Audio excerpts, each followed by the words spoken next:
Today we're going to be looking at pronouns, people getting angry at pronouns, people using the wrong pronouns, people not knowing which pronoun to use. However, I am not going to be talking about the current debate about pronouns and he, she, and it, they, all of those. I'm going to be looking at thou and you. For a long time in Quaker history, the only correct way to address another person was to use thou, thy, and thine, and all of those pronouns. To call someone by you or your or yours was very unquakerly. And this lasted way into the 19th century. By the 20th century, it had slowly died out. So in this video, we're going to be looking at why did Quakers start using only thou and thy and thine? Why did they continue to do it for so long, even when the rest of the country had stopped using it? And finally, why had they decided in the end to stop using it? So to start off, a couple of pointers then. In modern English, we've only got one way of addressing a person directly, and that is with the pronoun you and all of its forms, your, yours, you, and all that. However, this has not always been the case. When Quakerism started out, there were actually two ways. You had you and all its forms, and you had thou and all of its forms. But what was the difference? The difference there were two levels of difference essentially. So you would have it could be of an idea of how many people you're discussing or directly talking to. So, for example, if you were talking to one person, you would use thou. However, if you were talking to multiple people, you would use you. But there's another level as well, and that would be, and this is where it becomes really important, on the idea of importance. So, when talking just to one person, if you knew them really well, if they were a family member or a long-term friend, you would use the pronoun thou to talk to them, just like as in the rule that I just described. However, if there was just one person who was higher up socially than you would be expected, as a form of politeness, to call them you, even though there's only one of them. These would be people like lords, judges, more on them later, and bishops, anyone like that, obviously the king. So that's essentially the setup of how these two pronouns were being used at the time. It's similar in many languages, even still today. So if we look at German, for example, you would have du for one person who you know really well. You'd have sie for one person who you don't know very well or who's more important than you. And you can also use that form for multiple important people. And ihr, which would be the informal plural version. So when you're talking to a group of people who you know really well. So we're going to be looking at why was this a problem for early Quakers and what was their solution. So an important aspect of the early Quaker movement in the 1650s was based on this idea of equality. So along with truth, which we'll be discussing shortly, it is one of the oldest Quaker principles, and testimonies, and they kind of go hand in hand when it comes to this. At the get-go, it was important to note that equality here doesn't just mean how modern Quakers or even how just modern people would understand it. Although Quakers did have very modern views of equality, such as the idea of women being allowed to preach, they weren't looking to overturn the social hierarchy that existed in England at that time. They weren't against the idea of a monarchy. They weren't against the idea of there being lords. And views about equality weren't actually necessarily something that was specific to Quakers at the time. There were loads of groups that came out of the English Civil Wars that espoused views on equality, such as the Diggers, the Levellers, the Ranters. They all had a much more political angle than the Quakers, though. As I said, the Quakers weren't looking to overturn any social order in the same way that these other groups were, but they did also have this idea of equality as well. I mean, it was a very important time. I mean, when it comes to equality, it'd be very hard to be a new movement and not have a view on equality. I mean, if you think about it, during the English Civil War, everything was being turned up on its head. The idea that the king being at the top was literally turned on its head. He lost his, and suddenly Parliament was on control. So the idea of equality was was everywhere at the time. However, these earlier groups, as I said, the levelers, the diggers, the ranters, were more politically critical and of the very rigid society that existed at the time. Um, and Quakers actually did find themselves being arrested and being equated to these other groups, and the differences between their views on equality were slightly different. Quakers believe that although people may have different vocations or ways of life, all had to be humble and avoid falling into pride and falling into idolatry. And so that meant that though different stations could exist, we oughtn't be proud of our station and shouldn't use it to belittle others. So this led to Quakers foregoing the use of titles. So both for themselves, which not many of them had titles, but also, and it's where it gets important, when addressing other people. So that would go right up from the most extravagant to Your Majesty, to even the most basic like Sir or Mister. So for similar reasons like this, they started to not use the polite pronoun you when talking to one person. They would still use it when talking to multiple people, but they would not address one person as you. And the reason they did this was that not only did it seem to give people honor over others by demanding to be addressed as if you were more than one, it seemed to them that they were increasing their own egos by doing this, that they were worshipping you're making an idol of yourself, worshipping yourself and not God, who the Quakers would say in the Bible would be referred to as thou, not as you. So if thou is good enough for God, surely it'd be good enough for any human. And here's where truth comes into it. Um, if you are addressing a person as you, basically saying that there are multiple people when there is in fact only one, you are essentially lying.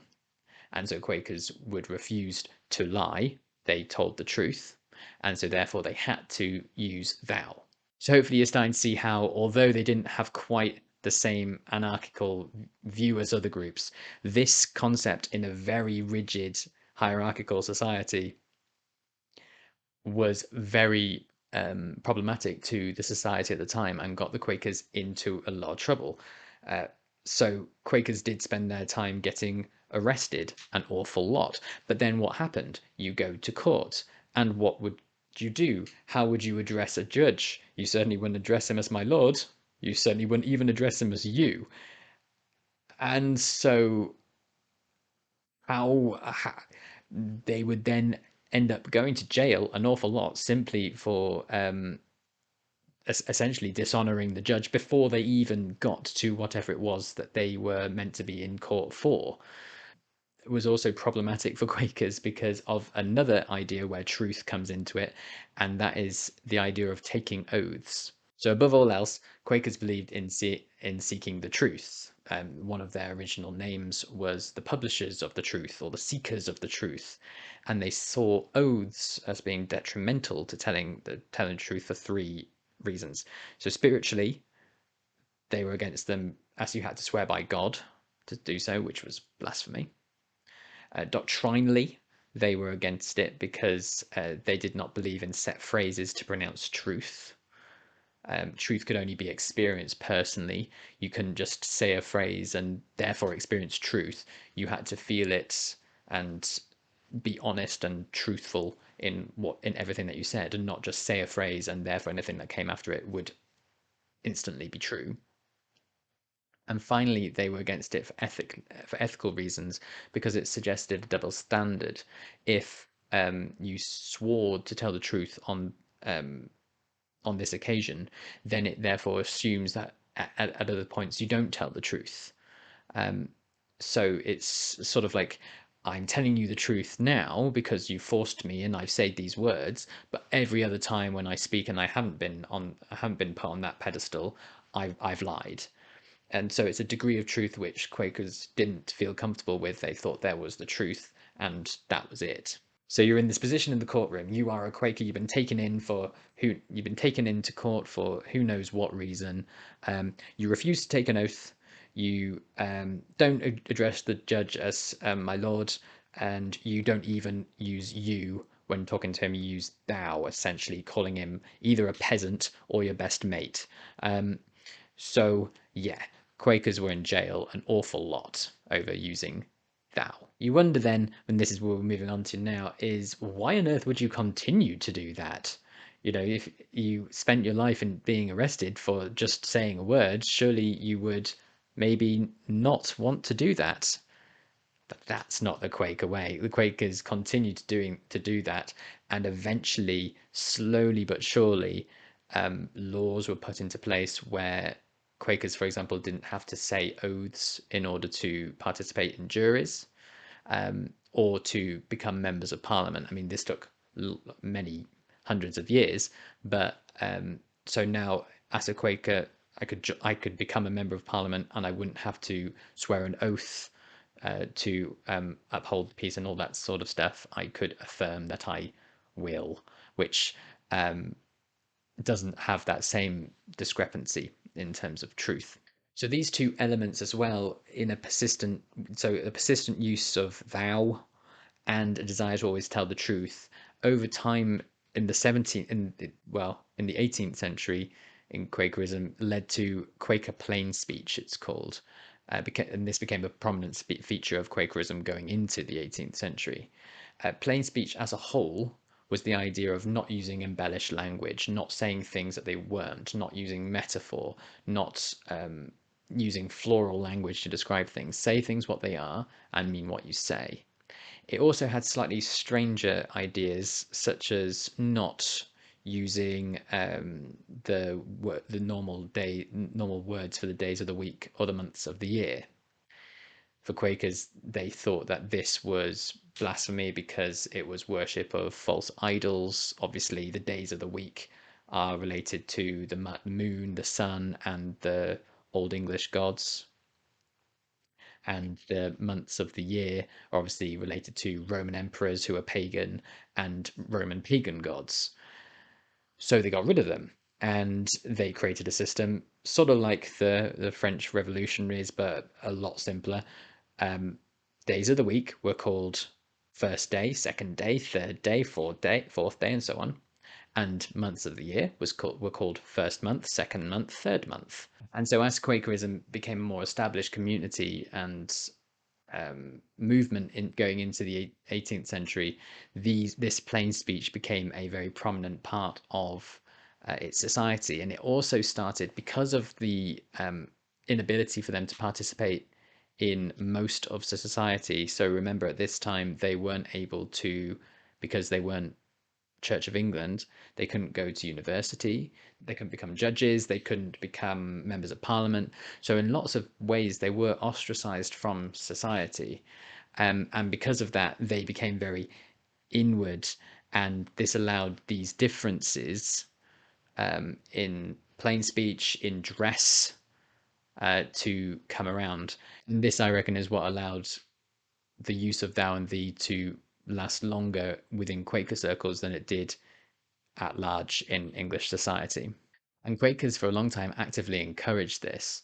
It wasn't, it was considered to be a good thing to be different, to be outside of society because society was shameful, was dishonest. Whereas within Quakerism, within Quaker circles, we told the truth. People were equal here, and so they encouraged this thou and thee as a marker of the difference between them and us. Oh, different pronouns. So then finally, moving on, why did Quakers stop using thou and thee? And so I suppose realistically, the reason why they stopped it because for the complete opposite reasons as to why they started it. Uh, as I said, over the course of the 19th, 20th centuries, the use of thou and thee declined outside of Quakerism. And I don't think there's any real coincidence that this was also the time that both liberal and evangelical Quakers looked outwards and also started engaging in the world again. By this time, the use of thou and thee had become a dead custom. No one was doing it. It was no longer had any point. It became a tradition. And Quakers, above all else, are against things being done for no apparent reason and just for tradition. So they got rid of it. And it also just had a social impact as well. The fact that no one used thou and thee actually made Quakers, on the one hand, sound a bit quaint for using it, but also made them see that they were elevating themselves up by using thou. Now it was an archaic pronoun. It sounded maybe more elevated to use thou instead of using you. So it got all muddled up and mixed up so that it wasn't saying its message and actually was starting to say the opposite of its message. So I suppose what do we take from this? I think it's very clear that pronouns have always been, as we can see, this was happening 400 years ago, have always been a political contention, and how we address each other does matter for our own identity and what we believe in as a society. It also shows that languages change and that social conventions change with them. Pronouns can change meaning. We now, if you think about it, address everyone as if they were a lord. But ultimately, I think as the Quakers have discovered, using pronouns correctly is about being respectful, but it's not about being respectful to the other person's rank or importance in society. It's simply about respecting a person's integrity as an equal. Thank you very much for watching this video. If you liked it, please do click on the thumbs up button and do check out some of my other videos about Quakerism in the UK.